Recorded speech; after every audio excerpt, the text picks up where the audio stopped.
فرمائے اور مذہب اسلام کو سمجھنے کی توفیق عطا فرمائے، اس لیے کہ یہودی قوتوں کی پوری کوشش ہے کہ مسلمان اپنے وتیرے کو چھوڑ دیں اور ہر طرح سے یہ اس طرف آ جائیں۔ بس دعا یہ کیا کریں کہ اللہ تعالی ہم سب کو یہ سمجھے کہ مذہب اسلام کے بتائے ہوئے اصولوں پہ چلنے کی توفیق عطا فرمائے۔ آگے بات نہیں کروں گا، کتاب ہے درہ واضحین، حضرت ابو ہریرہ رضی اللہ تعالیٰ عنہ سے مروی ہے کہ آپ نے دیکھا کہ ایک دن حضور اکرم صلی اللہ علیہ وسلم ایک صاحب کا نماز جنازہ پڑھانے گئے۔ آپ پڑھانے چلے جائیں کوئی مذاق ہے؟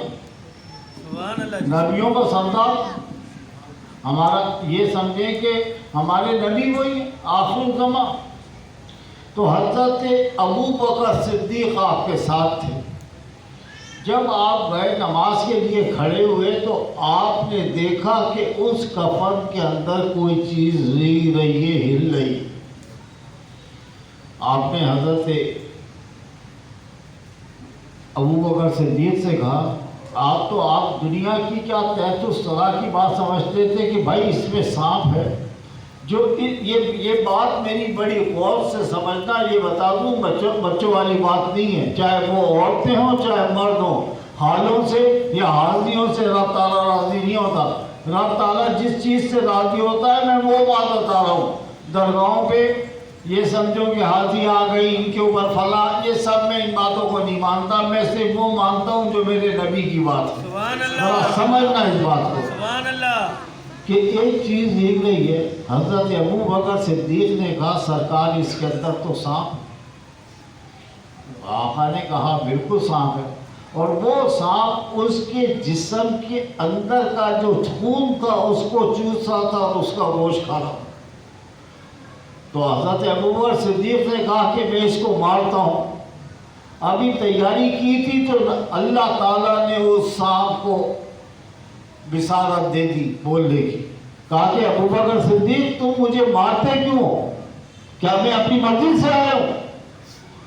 مجھے رب تعالیٰ نے مقرر کیا ہے کہ اس کی تا قیامت تک تو اس کو عذاب دیتا رہے، اس کا گوشت اور ہڈیاں کھاتا رہے۔ حیران آپ بولے کیا؟ کہا کہ اچھا یہ بتاؤ کہ اس کی خطا کیا تھی؟ سمجھو اس بات کو کہ اس کی خطا کیا تھی؟ کہا کہ سرکار یہ بے نمازی تھا۔ کیا؟ یہ بے نمازی تھا اور یہ زکوٰۃ ادا نہیں کرتا تھا، اور علماء جو بات بتایا کرتے تھے عالم دین جنہیں اللہ تعالیٰ نے علم قرآن پاک کا دیا، 8 سال 10 سال وہ پڑھتے ہیں، یہ ان کی بات کو بڑا معمولی اور حقیر سمجھتا تھا۔ اس کی رب نے میری ڈیوٹی لگائی ہے۔ یہاں تو یہ عالم ہے کہ ہم نماز پڑھتے ہوں تو بیچ کے اندر سے ٹن ٹن کی آواز آتی ہے، خدا کے بندو اس وقت کو دیکھو کہ جہاں تمہارا باپ بچانے والا نہیں ہوگا، تمہارا بیٹا بچانے والا نہیں ہوگا، تمہاری بیوی بچانے والی نہیں ہوگی، تمہارے چچا بچانے والے نہیں، خاندان کا کوئی شخص نہیں ہوگا، اور وہ سانپ کھا رہا ہوگا۔ تو خدا کے بندو یہ میری بات غور سے سنو کہ نماز کو قائم کرنے کی کوشش کرو، اس لیے کہ نماز وہ چیز ہے کہ جس نے اس کو قائم کر لی وہ کہیں سے کہیں چلا گیا۔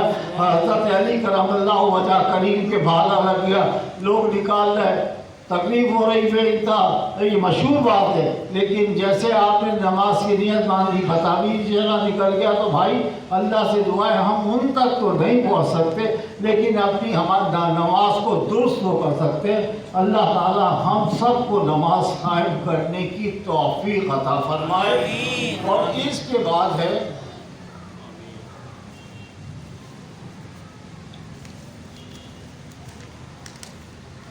اندھا اور مفلوج بینا ہو گیا۔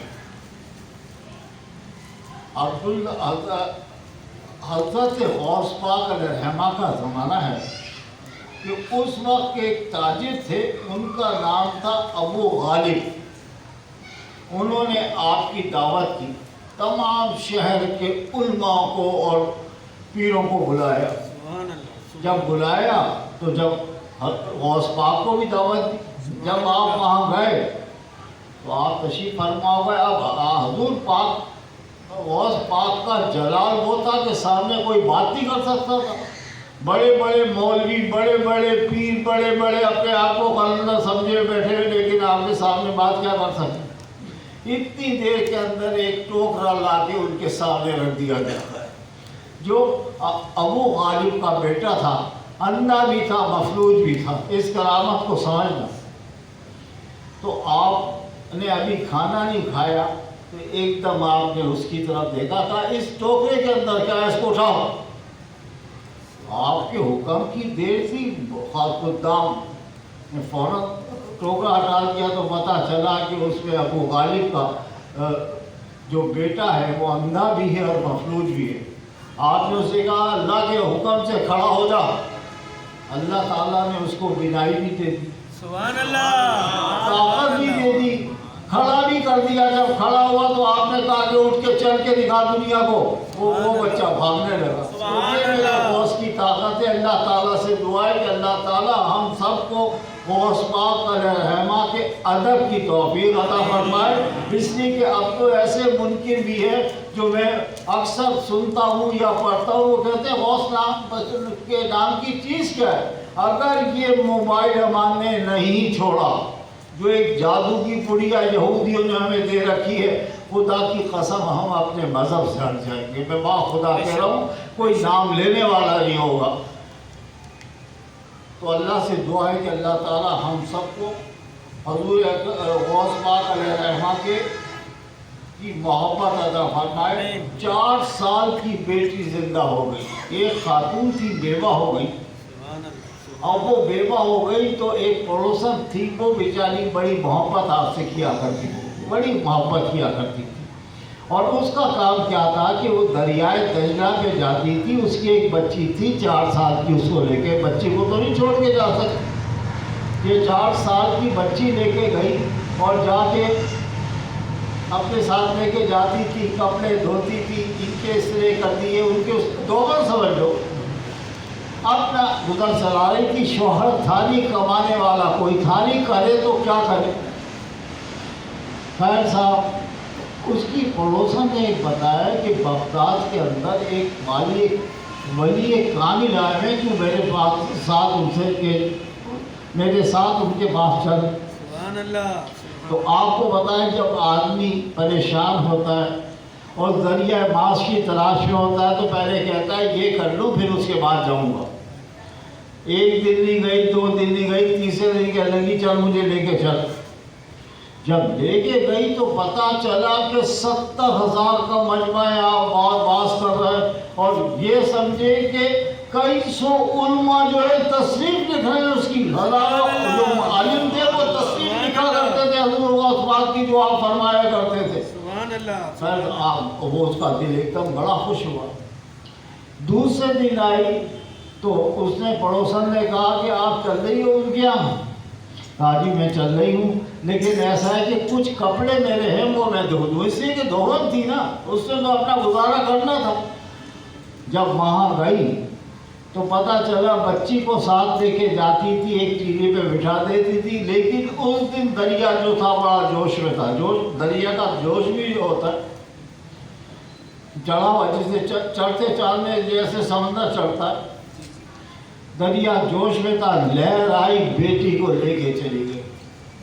لے کے چلی گئی تو یہ بڑی رونے لگی. داڑ اس کی داڑ کون سے دریا نے سننی ہے، یا وہاں کون سا شخص تھا جو ڈوب کے تیر کے اس کے بچاتا. بچی اس کی نظروں کے سامنے ڈوب گئی. جب ڈوب گئی تو اس نے اپنی پڑوسن کو کہا کہ بھائی تو چل ان کے پاس، میری بچی کو زندہ نکلوانا ہے. انہی سے کہہ کے بھائی پڑوسن نے کہا بھائی میں لے کے چلتی ہوں. جب آپ کے پاس پہنچی اور آپ کو بتایا، رونے لگی تو آپ کو اس کے آنسو دیکھ کے اس کا رونا برداشت نہیں ہوا. اس لیے کہ آپ بھی باپ تھے، مامتا بڑی چیز ہوتی. کہا کہ بیٹا یہ بتا کہ کس جگہ وہ بچی ڈوبی تھی؟ کہا سرکار فلاں جگہ ڈوبی تھی.